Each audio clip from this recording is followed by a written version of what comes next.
नमस्कार मित्रों, अश्विनी सेज में आपका स्वागत है। मित्रों, आज चर्चा फिर एक बार कांग्रेस पे मुद्दे उठाने के बाद, सक्षम नेतृत्व होने के बाद भी कांग्रेस सफल क्यों नहीं हुआ। जहां तक मैं समझता हूं, कांग्रेस की असफलता का प्रमुख कारण है कांग्रेस में वामपंथी सोच की दखलंदाजी।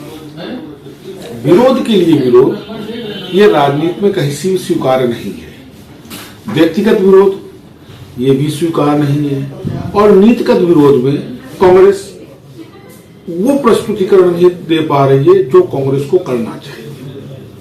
राहुल यात्रा कर रहे हैं, पहले न्याय यात्रा थी, अब भारत जोड़ो यात्रा है, अनवरत यात्रा पे यात्रा कर रहे हैं, मेहनत कर रहे हैं। इसके बाद भी राहुल सफल क्यों नहीं है?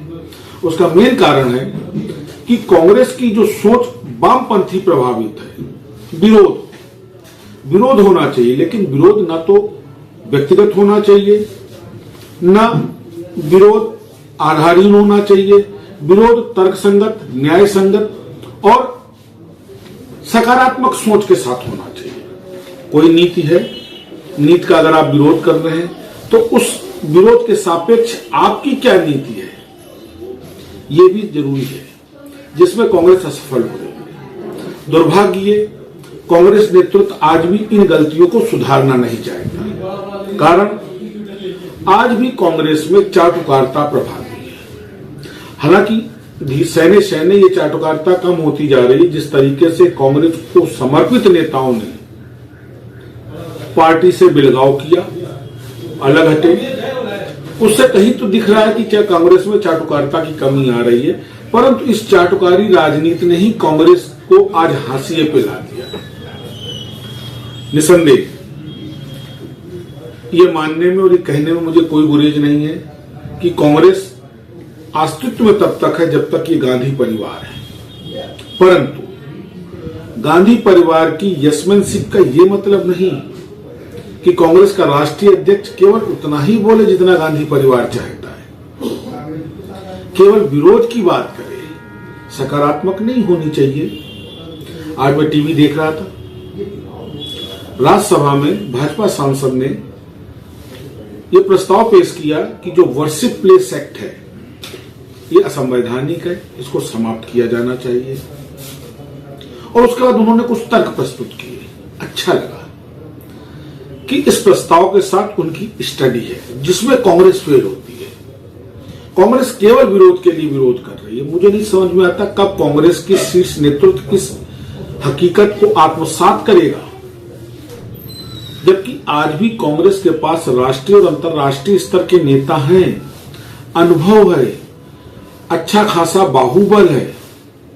लेकिन कांग्रेस की सोच की जो वामपंथी प्रभाव है, वो कांग्रेस की ओरिजिनल सोच को सैने उस पर प्रभुत्व बनाता जा रहा है, उसको समाप्त करता जा रहा है। और इसका दुष्परिणाम ये है कि कांग्रेस धीरे धीरे हाशिए पर आ रही है। शायद इस बार सदन में उनकी 40-42 सीटें हैं, लेकिन अगर अभी भी कांग्रेस ने नहीं समझा तो एक बार फिर राहुल जी की यात्रा की सफलता कहीं ना कहीं संदिग्ध होगी।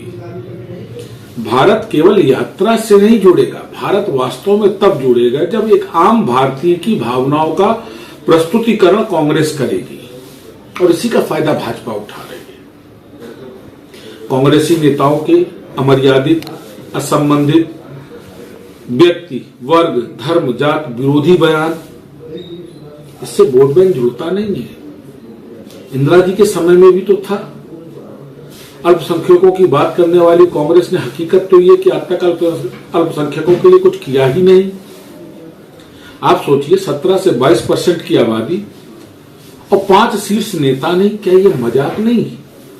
ये खिलवाड़ होता है। और उस 17 से 22% वोट बैंक के लिए कांग्रेस जिस तरीके से बहुसंख्यक विरोधी विचारधारा के साथ आ रही है, गलत है। इसका प्रत्यक्ष फायदा भाजपा को मिलेगा।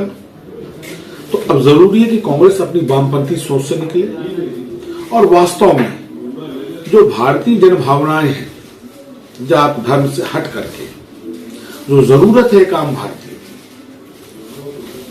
उसका नेतृत्व करे, तब तो संभव है। अन्यथा एक नहीं 10 यात्रा भी राहुल जी निकाल लें, हासिल कुछ नहीं होगा। पुनः मुलाकात करूंगा मित्रों, नमस्कार।